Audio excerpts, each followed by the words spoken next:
up, YouTube? What is up, family? We have another Patreon request. We got Joueur du Grenier. It's in English. The Attic Gamer. Off topic.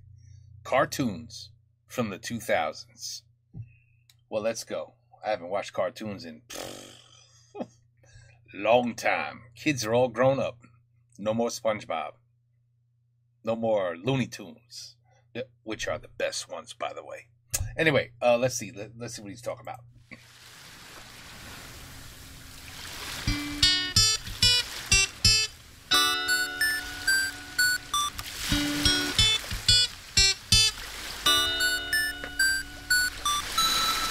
Un, deux, trois, quatre.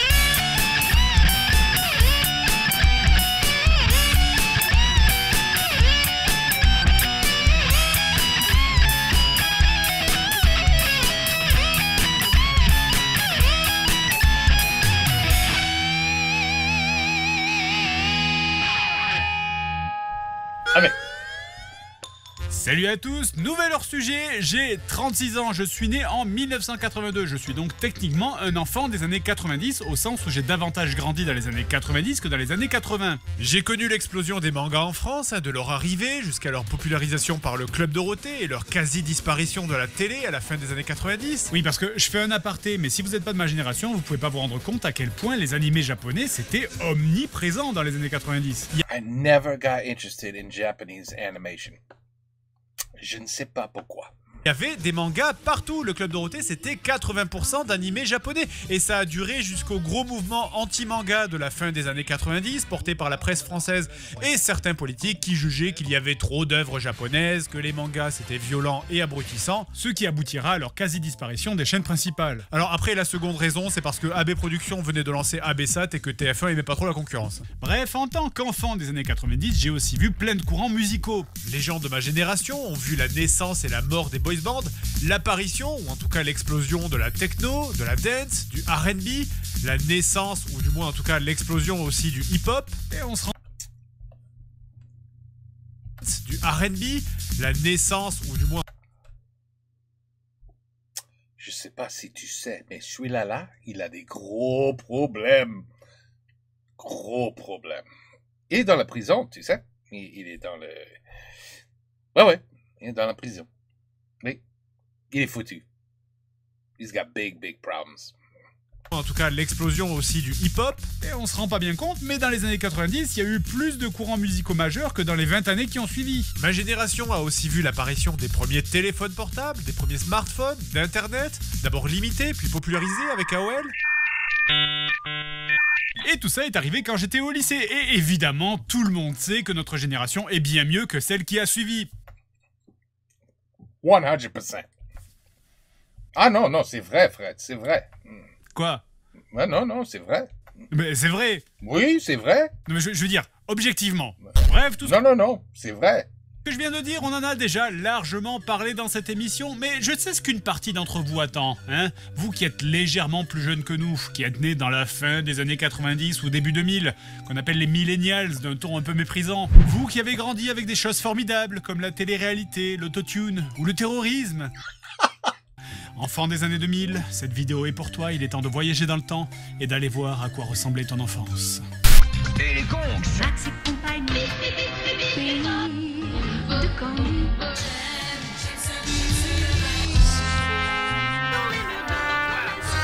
Tu vois? I didn't miss nothing. I missed nothing.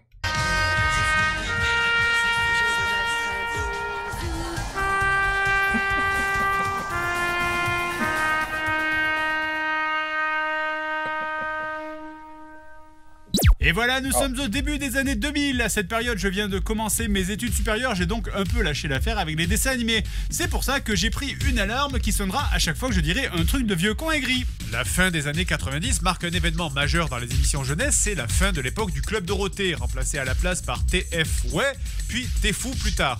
Ces nouvelles émissions tronquent donc les animés japonais pour nous abreuver à la place de cartoons américains en provenance de Nickelodeon. Et tout ça, je rappelle, ça fait suite au ralage de la presse et des politiques sur la surabondance de dessins animés étrangers dans le Club Dorothée. Non mais attends, si on remplace les dessins animés japonais par les dessins animés américains, c'est toujours des dessins animés étrangers. Ouais, c'est vrai, ouais. Mais vu qu'eux, ils sont blancs, bah, je suppose que ça compte pas. DKTV a été remplacé par KD2A. Sur France 3, on galère un petit peu, hein, puisque après les minicums qui avaient tenu la baraque pendant des années, la chaîne galère à trouver une recette qui fonctionne. Donc on passe en 2003 à TO3. Ah. Merci Théo. Dégueulasse. De rien, Lynn. Puis à France Truc. Dégueulasse. Et enfin à One quelques années plus tard. Sur la 5, on a les Zouzous qui tiennent le coup depuis quelques années maintenant. Et enfin, M6 a gardé le cap avec M6 Kid. Évidemment, chaque chaîne avait ses cartoons phares. M6 avait Yu-Gi-Oh! Dont on a déjà parlé, mais il y avait également Sakura, chasseuse de cartes. Là, ils aimaient bien les cartes hein, sur M6. Bref, Sakura, ce dessin animé fantastique où Sakura, une enfant de 8 ans, est amoureuse de Mathieu, un mec beaucoup plus vieux. Tiens, attrape. Tiffany, un garçon qui t'offre des bonbons, ça cache sûrement quelque chose. Aïe, aïe, aïe, aïe, aïe, les pauvres enfants. Oh, c'est trop mignon. Allô la police. Et étrangement, je regardais cette série, mais en y repensant, il y avait quand même vachement de trucs chelous pour une école primaire. Hein. Ouais, parce que donc on a Sakura qui est amoureuse de Mathieu, Mathieu qui est amoureux de Thomas, le frère de Sakura, Lionel qui est amoureux de Sakura, Tiffany qui est amoureuse de Sakura, Stéphanie est amoureuse de Lionel. Stéphanie est la cousine de Lionel. Et ça se passe au Japon ou au Nord-Pas-de-Calais? Non, et puis putain, je comprends pourquoi c'est un des derniers dessins animés à avoir francisé les noms. Laurent, Julien, Sing Sung Hao. Ah oui, et je crois qu'il y a une histoire avec des cartes aussi. Et c'est Eh peut-être mon oui. imagination ou je dois avoir une métaphore dans ce bâton qui... Non, non, laissez tomber. Sur M6 d'ailleurs. Quoi? Peut-être mon imagination ou je dois avoir une métaphore dans ce bâton qui... Non, non, laissez tomber. Sur M6 Laissez tomber. d'ailleurs on trouvait tout, hein, des fois c'était pas trop mal, genre Men in Black, mais il y avait aussi beaucoup de séries que je trouvais horribles, genre Godzilla, Gadget Boy, cette espèce d'infâme merde sortie d'une décharge publique, ou La famille de la jungle. Elisa de la jungle. Oh, I know this face. Ma petite fille, regardez cette merde. Oui, oui, j'ai essayé d'oublier, mais non, je rappelle. Merci, Fred. Ah oui, et peut-être que vous aimiez bien La famille de la jungle, mais moi déjà graphiquement je trouvais ça horrible. Et surtout cette série, le seul souvenir que j'en ai, c'est ce personnage insupportable.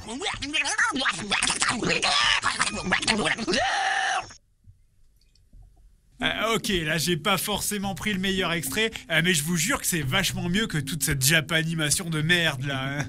Et puisqu'on est dans les trucs horribles, on passe sur France 3 où il paraît que la série suivante a donné des cauchemars à plein de gens. Angela, c'est mon nom. Bienvenue à mon émission. Choubidoubidou wawa. Je m'appelle Angela. Oh ça va, je vois pas... Ah Angela Anaconda, visiblement ce truc c'est un peu le téléchat des années 2000. Alors ça raconte les aventures d'Angela, une fille issue d'un milieu modeste, qui vit sa petite vie avec ses amis. Après, hormis le fait que les personnages ont l'air de sortir d'un camp de concentration et d'être atteints d'un cancer incurable en phase terminale, non, c'est tout ce que je voulais dire. Alors, sérieusement, après je comprends un peu ce que les gens ressentent. Le look des personnages est terrifiant, les gros plans sont juste cauchemardesques. La solution, c'est je dis à tous mes amis ce que contient la liste. La liste de Le bébé qu'on voit dans certains épisodes, je jure que c'est le fils de Satan en personne. Et dernier truc, Vous savez que la elle est en classe spéciale, Angela Anaconda, ou un truc comme ça? Non mais pourquoi tous ses amis ont l'air complètement teubés? Teubé. Teubé. Ah, un autre mot que je apprends. Teubé. Teubé? Anaconda ou un truc comme ça? Non mais pourquoi tous ses amis ont l'air complètement teubés? Teubé. Teubé. Okay, I'll try to remember that. Teubé. Nul. Con. Teubé. Bête. Est-ce que c'est une chèvre? Bref, Angela Anaconda, je sais pas, c'est bizarre certes, mais ça vaut pas l'horreur d'imaginer que soudainement votre fourchette peut se mettre à vous parler ou que votre téléphone possède une tête de fœtus avorté. Enfin bref, tant qu'on est sur France 3, on continue avec une autre série et j'ai même pas besoin de donner le nom parce que rien qu'à la musique que vous entendez là en fond sonore, vous êtes déjà en train de sauter sur votre canapé.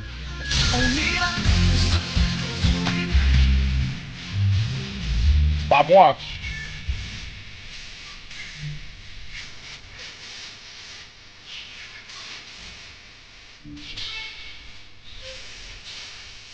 Code Lyoko, sorti en 2003, une série française qui a eu un succès absolument fou. On y retrouve donc les aventures d'une bande de lycéens composée de Yumi, la petite fille gothique de ton voisin venue étudier en France, Jérémy, le cliché du nerd qui a 13 ans, mais qui a déjà inventé un truc qui permet de voyager entre les dimensions, Ulrich, le sportif ténébreux, et Odd, un chipmunk qui a pris forme humaine.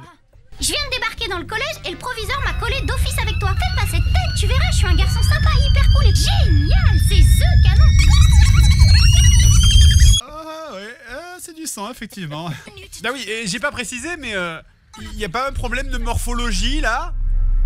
I was just gonna say... I swear to you, I was thinking the same thing. Holy shit, what a big forehead. Okay, Neil, we can see you coming down the ladder now. Donc l'épisode 1 commence au lycée, alors qu'un nounours, visiblement, est infecté par un virus informatique, ce qui lui permet de prendre vie et d'aller mater des culottes d'adolescentes. Le trojan classique qu'on chope sur un site de Warez, quoi. Oui, vous savez, ces virus informatiques là, qui se transmettent par l'air et qui coulent à travers les ampoules, et qui permettent à des objets en tissu de devenir gigantesques. Et d'ailleurs, c'est quoi? Ils se font attaquer par un nounours géant comme ça, et puis à l'épisode 2, tout le monde va reprendre sa vie normale? Attends. Tiens, prends cette enveloppe. Bref, heureusement, le groupe de lycéens qu'on suit a la capacité de plonger dans un monde virtuel intitulé Lyoko pour s'y battre contre Xana, c'est le nom du virus. Mais pour ça, il faut d'abord aller dans leur base secrète. Allez, et saluer qui vous savez pour moi?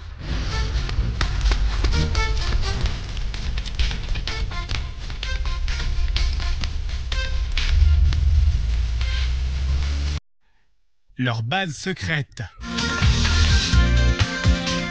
The sewers.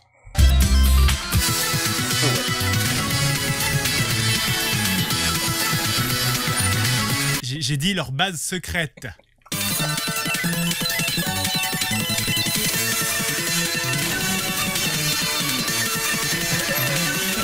Fallait peut-être envisager de prendre le bus, hein, si c'était si loin. Non, parce qu'il faisait jour quand même quand ils sont partis. Hein. One eternity later. Eternity later.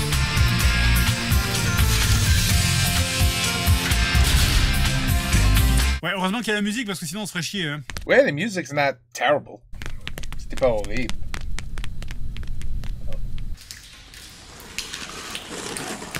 Eh oui.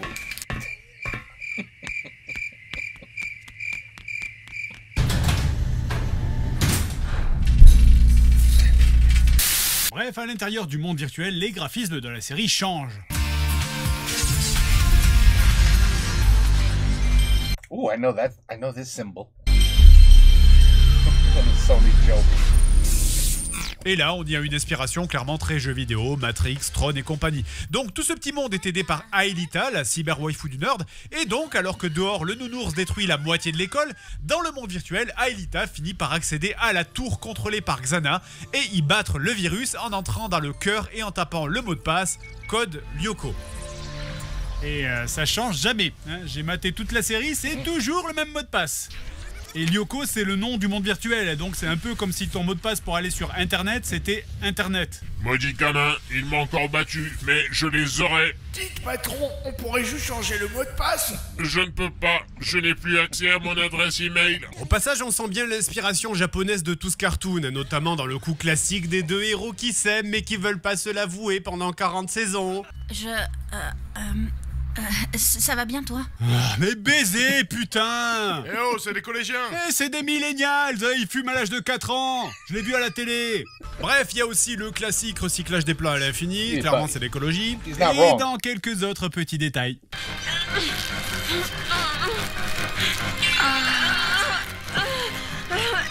En même temps, Yumi dans le dessin animé, elle est japonaise. Hein. Ça les attire. Regardez, Sorina. Oui. Eh. Donc bref, le méchant est battu, mais l'école est à moitié Sa femme. détruite, et comme tout le monde a vu le nounours géant tout cassé, Et qu'on peut pas laisser ça comme ça parce que ça serait trop chiant d'installer une continuité entre les épisodes, Seb, ouvre l'enveloppe. Paré pour le retour dans le passé, Yumi? Waouh, t'avais raison.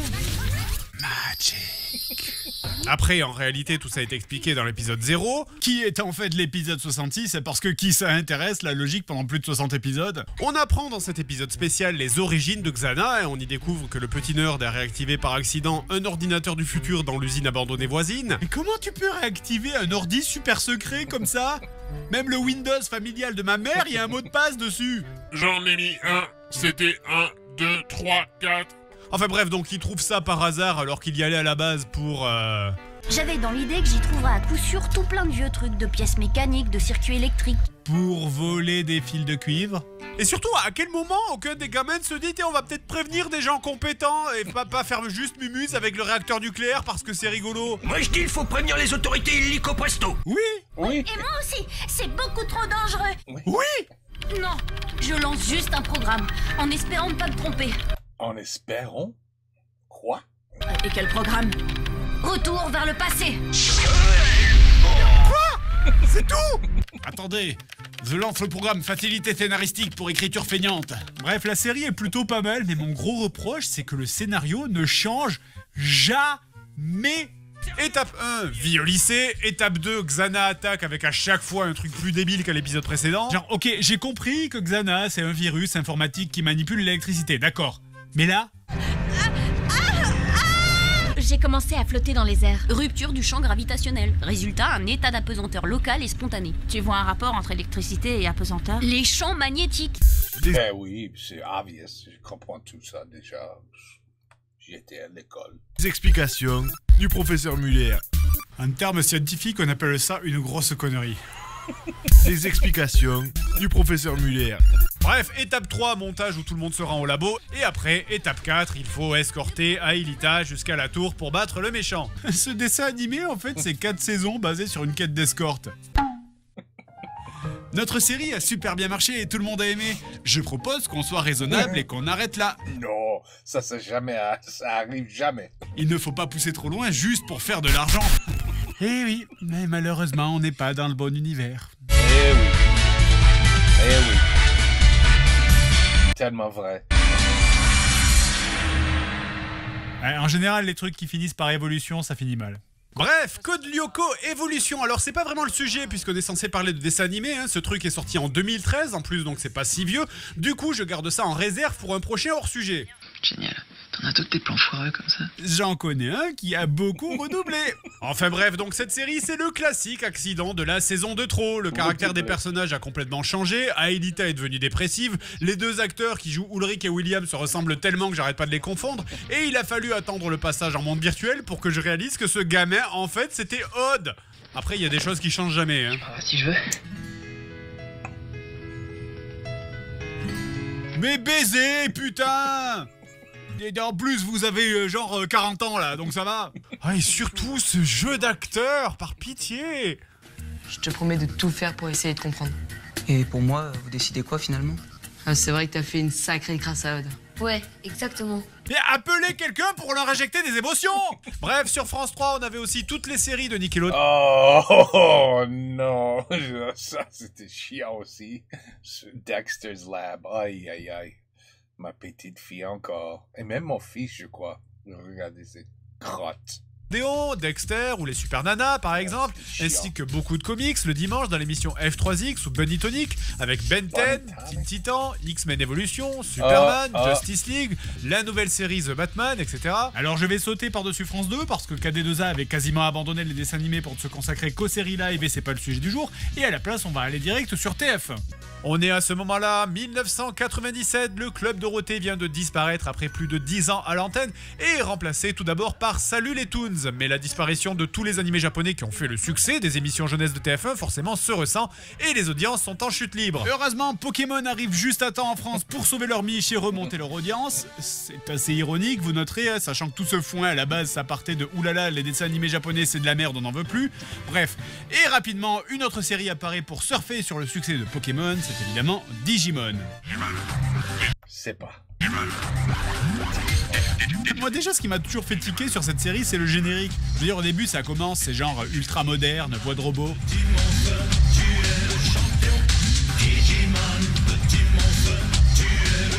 Et d'un coup... Dans ton espace virtuel, tu apparais tellement réel. Toujours voulu faire de l'opéra. Et pour la suite, le compositeur il était au pif. Digital, pays spécial, au contact, cyber, digital. Et maintenant tu peux me faire un truc genre jeune, branché un peu électronique, tu vois le délire? Digital, carte mère, calculette, cosinus, Et surtout, digital en français, enfoncez-vous ça dans le crâne, ça veut dire doigt. Hein, on utilise toujours ça pour faire genre, waouh, c'est digital, c'est le futur. Mais non, digital, ça veut dire doigt. Un monde digital, ça veut dire un monde plein de doigts. Bref, l'histoire commence alors que le héros nous raconte que le monde est au bord de l'apocalypse. Il y a des tsunamis de boue qui envahissent des villes. Le climat est complètement déréglé. Mais lui... Je n'étais pas au courant de tout ça, parce que j'étais en camp de vacances.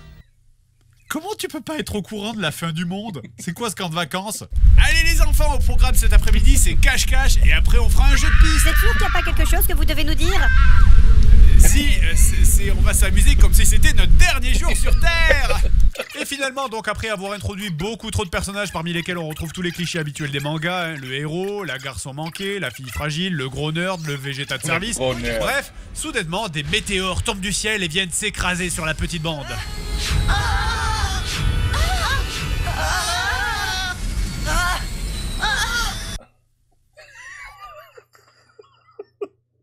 I'm thinking the same thing, Fred. Are they having orgasms or are they scared? Me too. Me too. Bouger. Les météores s'écrasent donc sur la bande d'amis, mais heureusement ça n'était pas bien grave car c'était juste des petites merdes en plastique. À première vue, on dirait des sortes de petits appareils numériques. Achète ma mère! Achète ma mère! Vous êtes sûr que c'est pas trop agressif comme politique commerciale? Non, continue à tirer! Et la bande d'amis se fait donc aspirer dans un autre monde où en se réveillant, ils rencontrent de petites créatures nommées les Digimon. En fait, nous sommes beaucoup plus que ça. Et nous sommes mignons. Non. Vous êtes pas mignon. Et non. Fidèle. Mais lui, il est plus mignon que... Et loyaux. Avec de beaux cheveux. Nous sommes rigolos. Et adorables. Et nous sommes pas chers. Voilà. Je vous laisse au dessin animé. Déjà, comment ces trucs ont pu survivre? On dirait une création foirée dans Sport. Mon Digimon peut vaincre tous mes ennemis. Aide-moi à me retourner, taille. Je n'ai pas de bras. Oui, et en plus pour pas t'aider. Mais il est mignon. Pokémon, au début, on t'introduit un seul Pokémon et il s'appelle Pikachu. Là, on t'en introduit 50 d'un seul coup et ils ont tous des noms qui finissent en mode. C'est impossible à retenir. Bref, alors que chacun des personnages a récupéré son jouet, un Digimon insecte plus gros apparaît alors pour attaquer le groupe. Ah, je savais que j'aurais dû prendre de l'insecticide. Bref, évidemment, les Digimon se défendent mais ne font pas le poids face à l'immense créature. Ils se défendent? Oh merde. Yokomon. Oh. Tanemon, parle-moi. Tanemon. Kokomon, qu'est-ce Kokomon. Tanemon. que t'as? Danielson. Tsunomon, réveille-toi. Non, pas toi. Ah putain, c'est quoi ton nom déjà? Fredo-san. Et alors que tout paraît perdu et que les bestioles se lancent dans un ultime assaut, Motimon. finalement les Digimon se digivolvent en leur version plus évoluée. Yokomon, digivolve-toi en Guillaume. Vas-y, c'était pas assez compliqué déjà. Coromon, digivolve-toi en Agumon. Waouh, un dinosaure. Ça, c'est original. Par ailleurs, on apprend dans l'épisode 2 que pour se digivolver, les Digimon ont besoin de partager leur énergie avec les propriétaires. Et pour être sûr que ça réussisse, il faut que je partage ton énergie. Mais comment tu prends mon énergie? Je t'expliquerai ça On te tue. plus tard. Et quoi plus tard? Pourquoi pas maintenant? Je te remercie pour mes pouvoirs magiques. Comment ça, merci? C'est quoi l'arnaque? Je t'expliquerai plus tard, taille. D'accord, Coromon. Mais c'est bizarre parce que depuis que t'es là, j'ai mal au cœur, j'ai des cheveux blancs et je saigne du nez. Tout est normal, taille. Ne te pose pas de questions. Alors, j'ai pas eu le loisir de mater la série en entière, j'ai juste zappé dedans. Globalement, l'histoire, c'est qu'on suit les enfants qui sont perdus dans le Digimonde et essaient d'en sortir. Et évidemment, au fur et à mesure, on va voir évoluer les bestioles, découvrir des nouveaux personnages et apprendre les enjeux de ce monde. Par exemple, on y aperçoit quelques épisodes plus tard le premier gros méchant de la série qui s'appelle Devilmon. Devilmon. Le méchant. J'aurais jamais deviné que c'était le méchant. Bon, alors après, Devilmon, c'est pas le vrai méchant final de la série. Hein. Le boss de fin s'appelle Apocalimon. C'est très littéralement hein, le nom des méchants. Alors d'ailleurs, la série se finit au bout de 54 épisodes sur un affrontement à la Final Fantasy dans l'espace avec tout le monde qui vole. On a balancé toute la purée du Japon. Il y a la 3D, il y a des mécas dinosaures, il y a des Genki Dama, des Furies et les boules de gras, c'est devenu des... Oh, Jouma. Waouh, c'est Waifumon. Et d'ailleurs, on se foutait de la gueule de Pokémon avec les Pokémon trousseau de clés et compagnie, mais Digimon, ils ont rien à leur envier. Hein. Regardez ça, qu'est-ce que c'est que... Un carnet d'adresses? Un calendrier? C'est une calculette? Et ça, c'est littéralement du carton. Oui, parce qu'à la base, on a pensé à tous les gens qui font du cosplay, et parce que... You're cheap. Non, on n'a plus d'idées en fait. Oh. Alors visiblement, c'est la dernière saison de Digimon qui s'appelle Appmon, et ça a l'air d'être du même niveau que Yu-Gi-Oh à mobilette. Dans les tréfonds d'Internet, une terrible créature tapis dans le dark web manigance un plan machiavélique. Le dark web? C'est quoi cette saison? C'est Digimon contre Daesh et les réseaux pédophiles? Enfin bref donc. Et au passage, je tiens à souligner mais à quel point les héros ne servent à rien. Je veux dire, dans Pokémon, les dresseurs étaient là pour leur dire quoi faire à leurs Pokémon. Mais ici, les Digimon, ils se débrouillent tout seuls, ils se battent tout seuls, ils sont complètement indépendants. Du coup, tous les héros, Allez, Koromon! Vas-y, toi.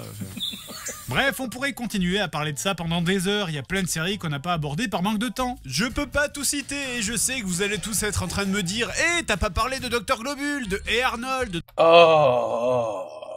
Oh, Jimmy Neutron. Oh, tu vois, those I know because of my kids. I had no choice. De Jimmy Neutron, de... Oh, Jimmy Neutron.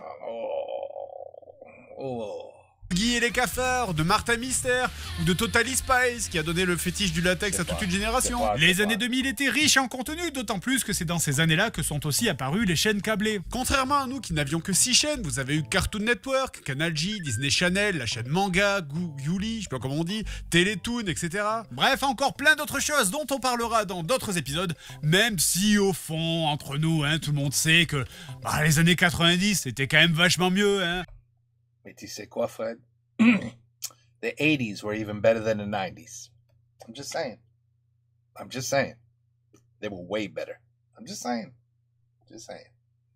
Music-wise, kids-wise, kids used to open the door and go outside. You ready for this? They went out to play. It was unbelievable. They played outside. It's crazy. 80s, crazy. They played outside. Voilà, ça marche finalement. D'accord. Non, parce qu'on est d'accord que ce genre de détecteur, ça n'existe pas. Hein. C'est un détecteur de fumée. Pourquoi ça sonne? Oh merde! Another good one. I mean, I hate those cartoons, so it was, and a lot of them I don't know. So, but I couldn't agree more. Cette chanson est à moi. YouTube l'enlève pas, c'est libre de droit. Salut à tous, j'espère que cet épisode vous a plu. Juste un petit mot pour finir, pour remercier les gens de chez Mediatoon qui nous ont permis de diffuser quelques extraits des épisodes de Code Lyoko, ce qui nous a permis de faire cet épisode.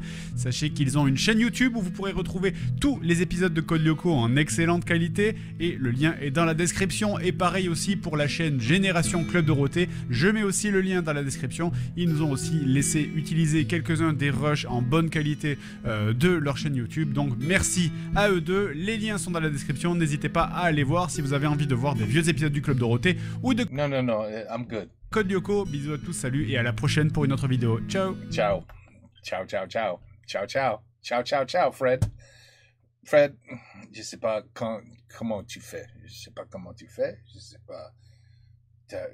où tu trouves le temps de regarder tous ces cartoons et les jeux et de Twitch et de... je sais pas. Ah, je sais pourquoi.